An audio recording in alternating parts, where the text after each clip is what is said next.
All right, welcome to another deep dive. This time, we're going to explore something super important for anyone dealing with cancer or supporting someone who is, going through it. Eating well during treatment. It's such a critical aspect of the journey. We're lucky enough to have the National Cancer Institute's Eating Hints booklet with us. Um, you know, it's interesting. We always hear healthy eating, and we think mountains of fruits and veggies, right? Right. But it turns out cancer patients, they often have needs that are a little different, a bit unique. Yeah, that's true.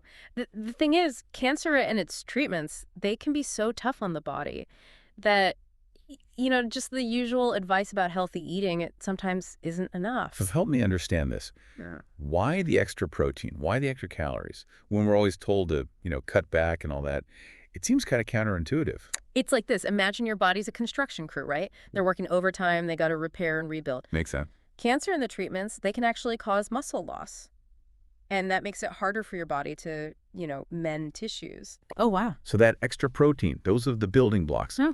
And calories, well, that's the fuel. That's the energy to get the job done. So it's like giving your body that extra support, those extra resources, just to stay strong and heal. That makes a lot of sense. Yeah. But everyone's different, right?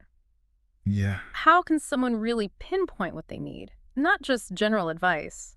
That's where you really need a registered dietitian. Mm-hmm. They are like the nutrition detectives.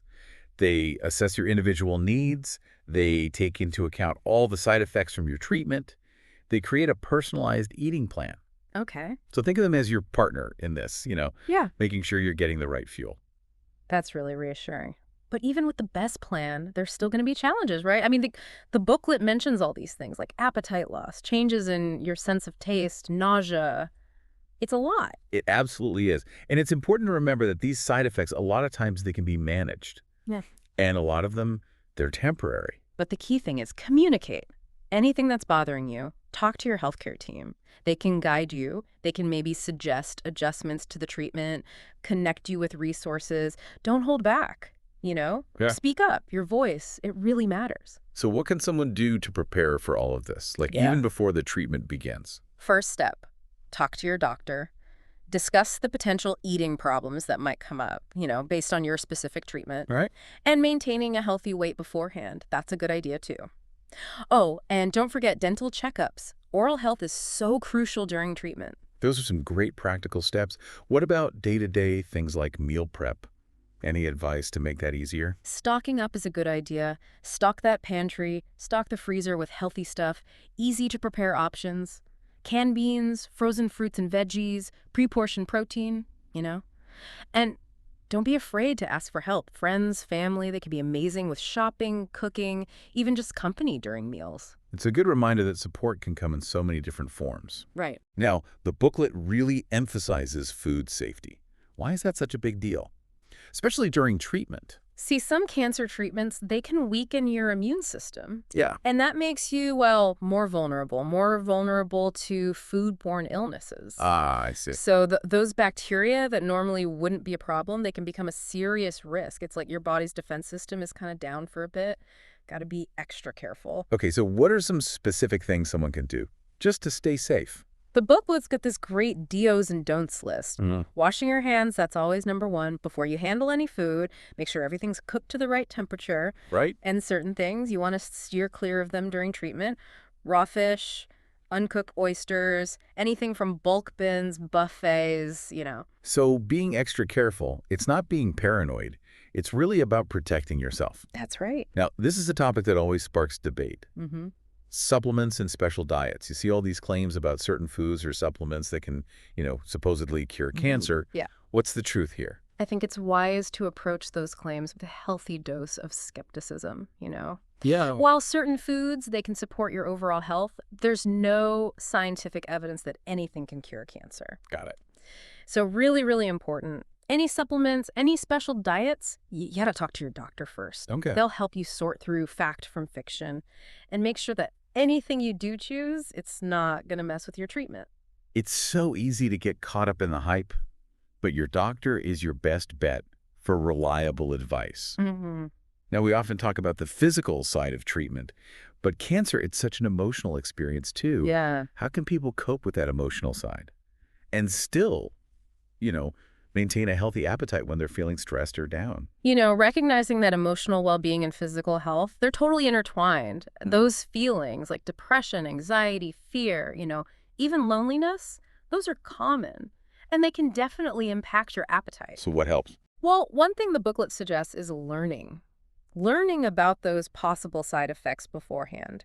Knowing what might come can actually reduce your anxiety, helps you feel more prepared. So knowledge is power, even when it comes to side effects. Absolutely. And, focus on enjoying your favorite foods when you feel up to it. Yeah. Those little pleasures, they can really boost your mood. They can. And, relaxation techniques, meditation, prayer, those can help you manage that stress, bring a sense of calm. Okay. What about things like exercise? Yeah, Being around people, can that help too? absolutely. Even light exercise. It can lift your mood and stimulate your appetite. Connecting with people you love, whether it's friends, family, support groups, a therapist, that can provide incredible emotional support. Remember, you don't have to go through this alone. And of course, rest. Your body needs that time to heal, to recharge. It's like a holistic approach, taking care of your mind, body, and spirit. Exactly. Now, the booklet dives into some specific eating problems and solutions. Right. Let's start with one a lot of people struggle with, appetite loss.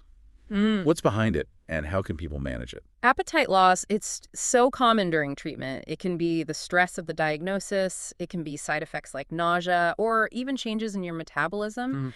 The booklet emphasizes even when you don't feel hungry, those nutrients, they're essential. Okay. Instead of forcing yourself to eat 3 big meals, try smaller ones more frequently throughout the day. It's a gentler approach, easier on your system. Good tip. But what if even small meals feel like too much? Then you really focus on nutrient-rich liquids, things like protein shakes, smoothies, even a simple banana milkshake. They're easier to digest. You get that concentrated dose of calories and protein when solid food is tough. Plus, who doesn't love a milkshake? Right. Comfort and nourishment. Speaking of which, the booklet's got a banana milkshake recipe. I love that they give us practical tools, not just theories. What about constipation? Not a glamorous topic, but it can be a real problem. No fun at all. And it can be a side effect of some treatments, pain medications, even changes in your activity level. Right. Basically, what happens is your bowel movements, they become less frequent and things get harder to pass, So how can someone get things moving again? Hydration, hydration, hydration. Yeah. At least 8 cups of liquid a day. High fiber foods are good too. Whole grain breads, cereals, dried fruits, cooked beans or peas. Okay. They even have an apple prune sauce recipe that can be quite effective. That makes sense. But are there times when fiber's not the best solution? Good point. Certain types of cancer, you might need to limit fiber, so always check with your doctor or dietitian for personalized advice. They know what's right for you. Personalized advice is key. Now, what about diarrhea?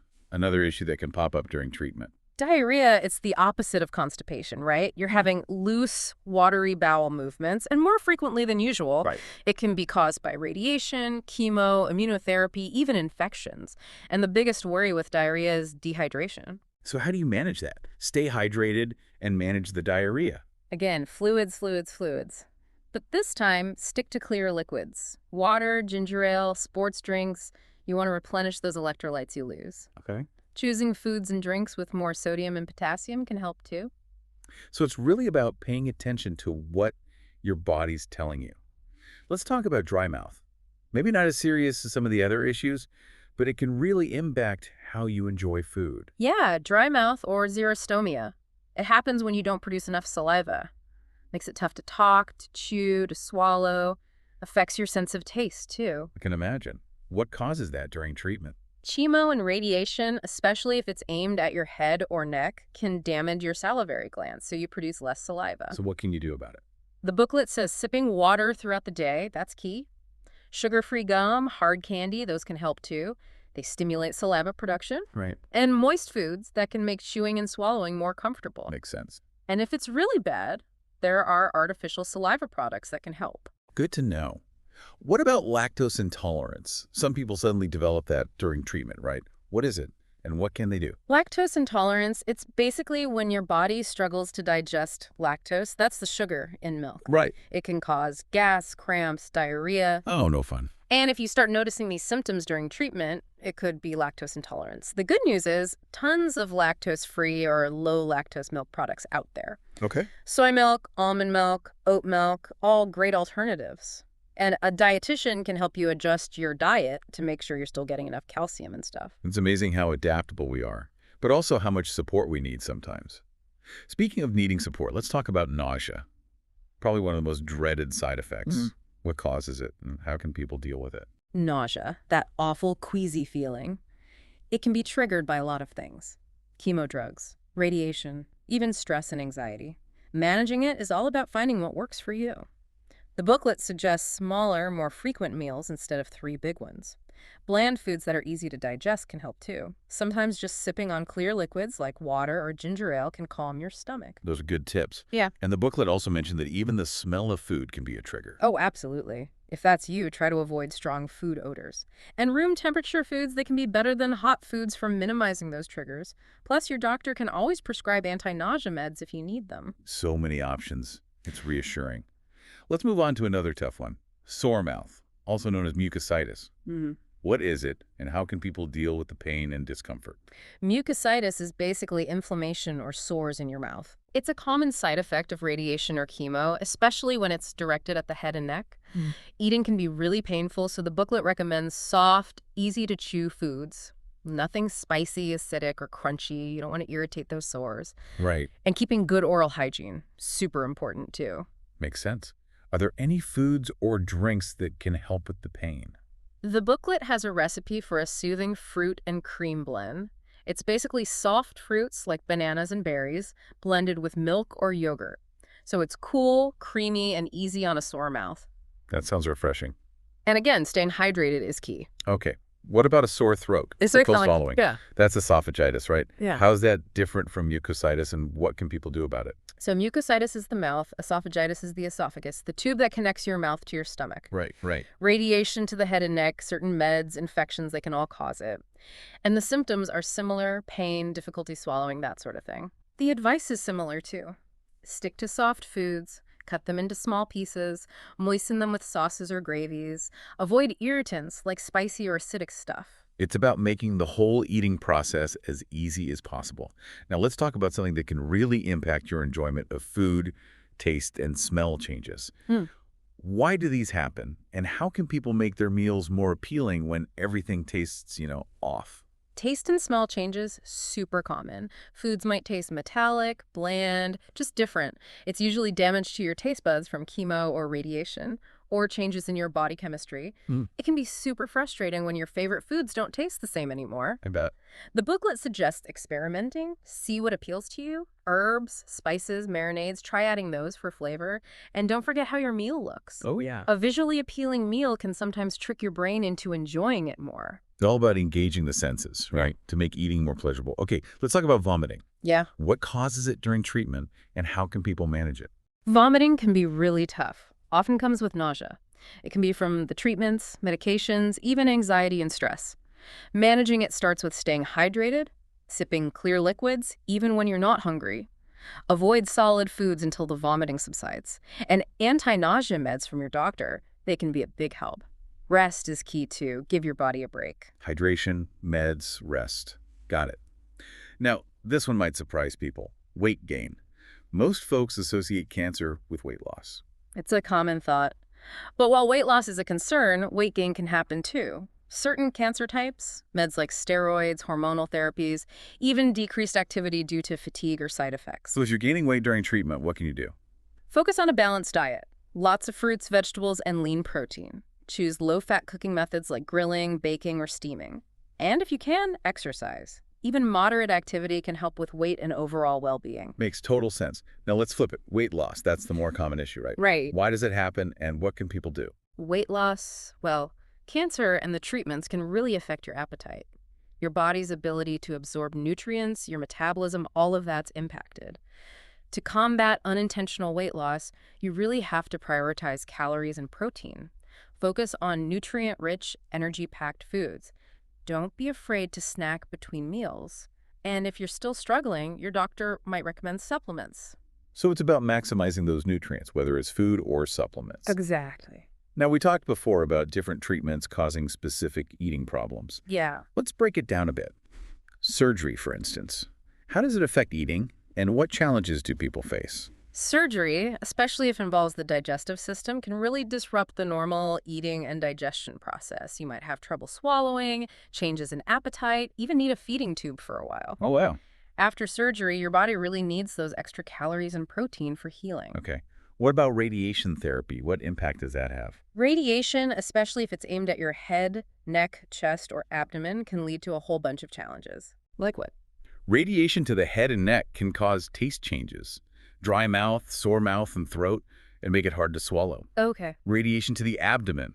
That can lead to nausea, vomiting, diarrhea, cramping. It's a lot to deal with. It is, and that's why working closely with your healthcare team to manage these side effects is so crucial. There are medications and therapies out there that can really help. Communication is so key. It is. Letting your team know what you're going through so they can give you the right support. Now, what about chemo? What's its impact?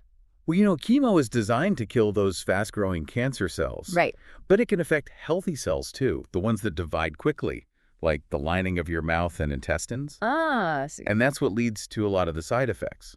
Appetite loss, taste changes, nausea, vomiting, sore mouth, constipation, diarrhea, even weight fluctuations. It's powerful stuff. And even though it's life-saving, it comes with its own set of challenges. It does. What about immunotherapy? That's a newer treatment.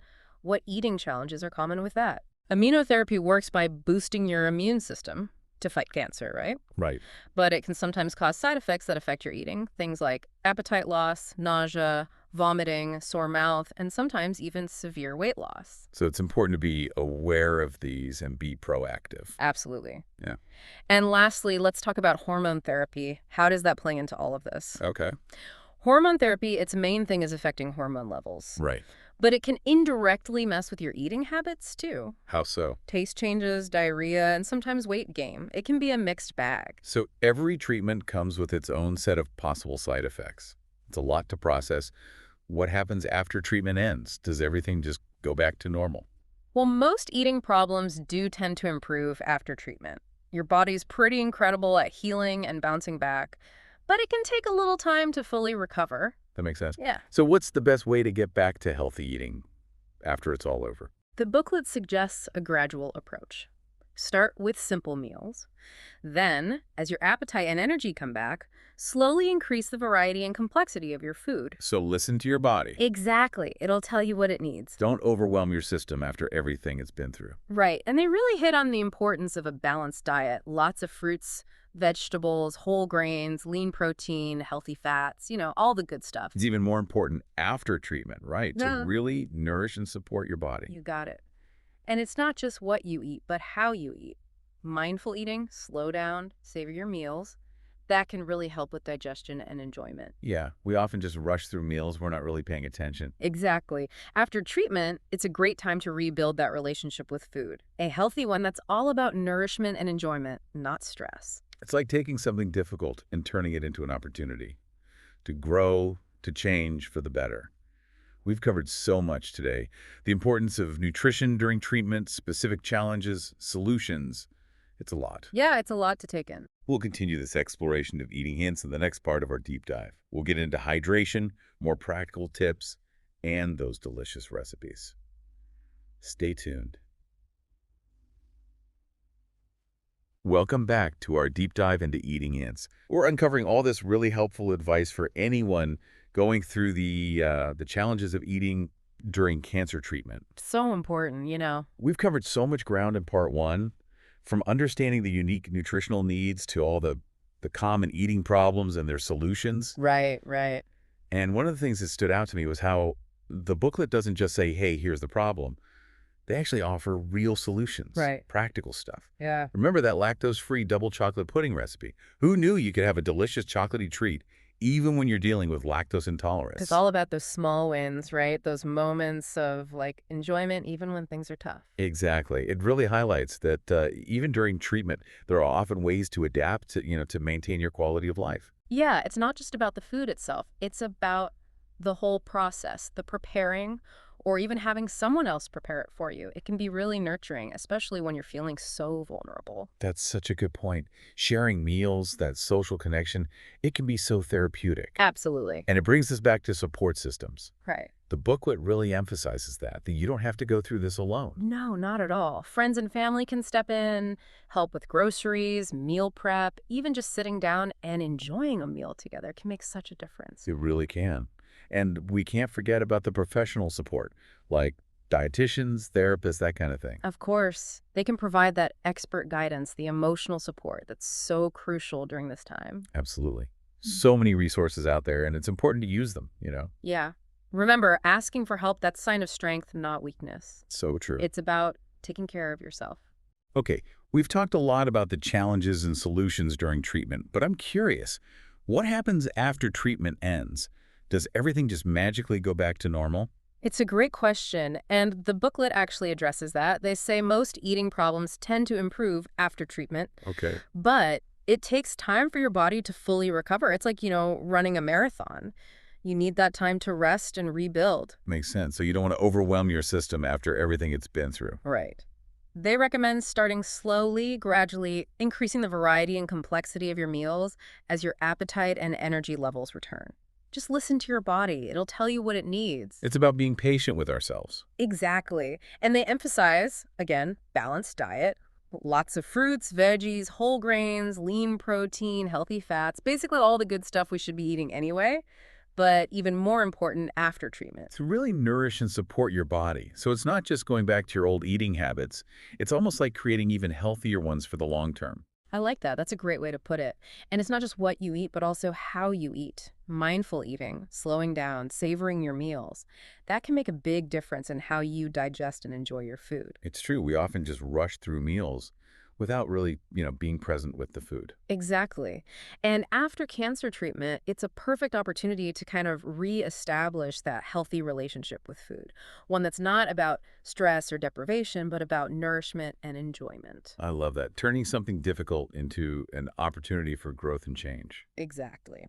Now, as we move forward with our deep dive, I want to talk about something that's often overlooked, but it's incredibly important: hydration. Hydration. Okay, so we all know we need to drink water, but is there something specific about cancer treatment that makes it even more important?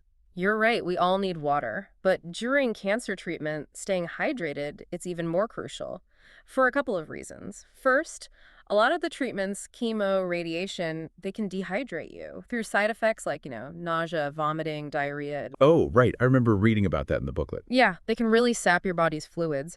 And second, remember how we talked about your body being like a construction crew, working hard to repair and rebuild?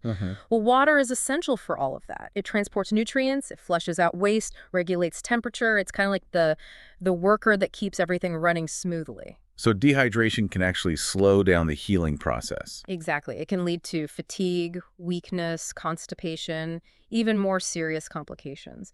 So staying on top of your fluid intake it's really important during treatment. So how much water are we talking about? It's the usual 8 glasses a day enough? 8 glasses is a good starting point, but it can vary depending on the person, the treatment, side effects, activity levels, all that.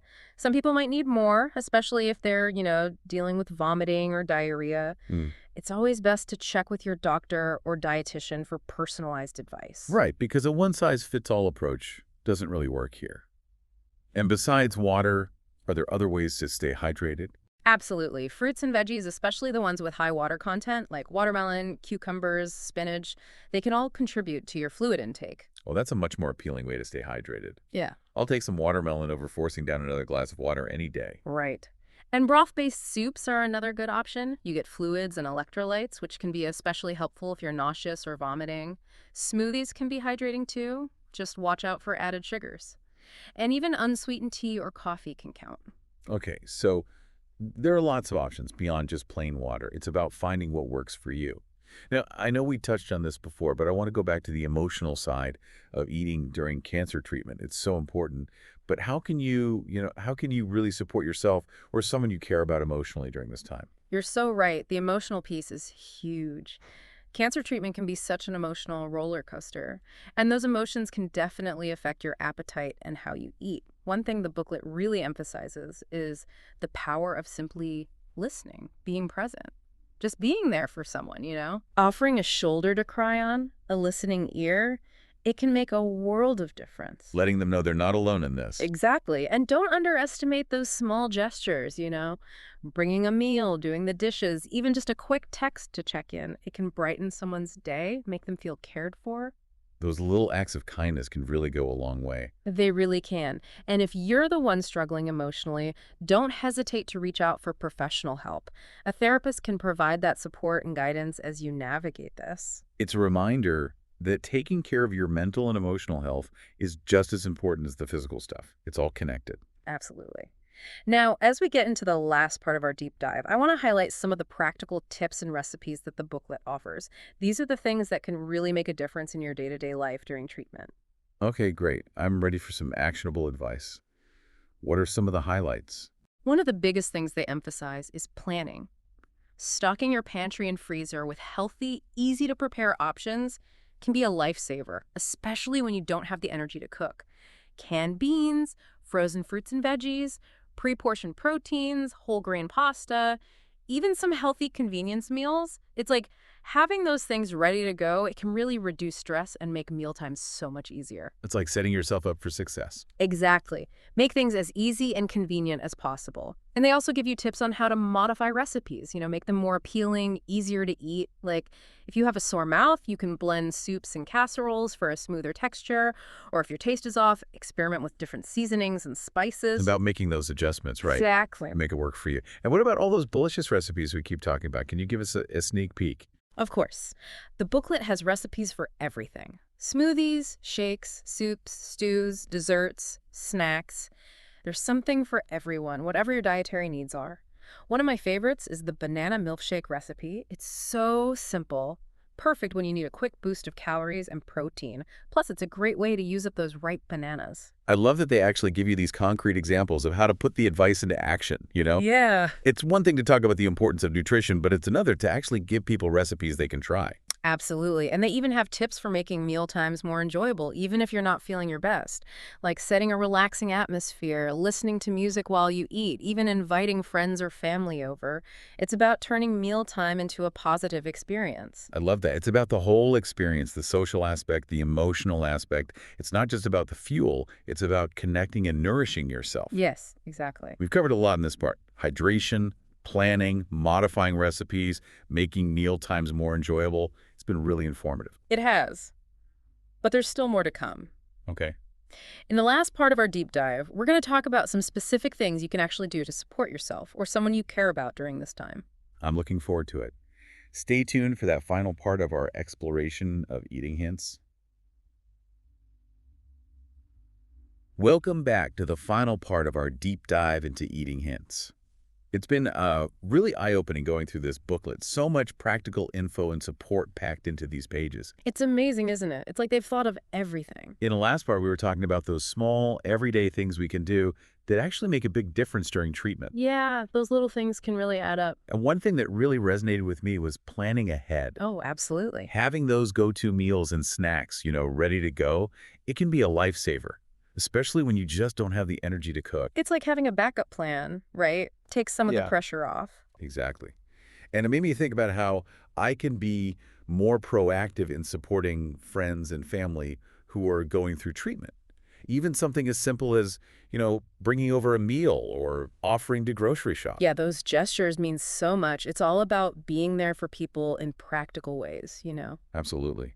And speaking of support, the booklet also talks about emotional well-being. So important, but easy to overlook when you're focused on the physical side of treatment. Right. It's easy to forget about that. But cancer treatment, it takes a toll on, everything. Your mind, your spirit, not just your body. It's a whole person experience, that's for sure. Exactly. So things like relaxation techniques, spending time in nature, connecting with loved ones, even talking to a therapist, those things can be so beneficial for your emotional health. It's about finding what brings you joy, what helps you feel grounded. What are those things that nourish your soul? Those are the things to focus on. And those coping mechanisms, they're just as important as the practical eating tips. Absolutely. They go hand in hand. Now, as we wrap up this deep dive, I want to leave you with one final thought. Okay, I'm listening. This booklet, it's packed with information, but it's really up to each individual to find what works best for them. Yeah, makes sense. There's no one-size-fits-all approach when it comes to eating during treatment. It's a personal journey. That's a really good point. Everyone's experience is going to be different. What works for one person might not work for another. Exactly. So listen to your body, try different things, and don't be afraid to ask for help. There's absolutely no shame in that. That's such an important message. Even amidst all the challenges, there's always hope, and there are ways to make things a little bit easier. I couldn't agree more. So whether you're navigating this journey for yourself or for someone you love, remember, you're not alone. There's a whole community of support out there. That's a beautiful thought. Thanks for guiding us through this deep dive. It's been incredibly insightful. My pleasure. Always remember, knowledge is power, especially when it comes to your health. That's a wrap on another deep dive. Thanks for joining us. We'll see you next time for more insights and exploration.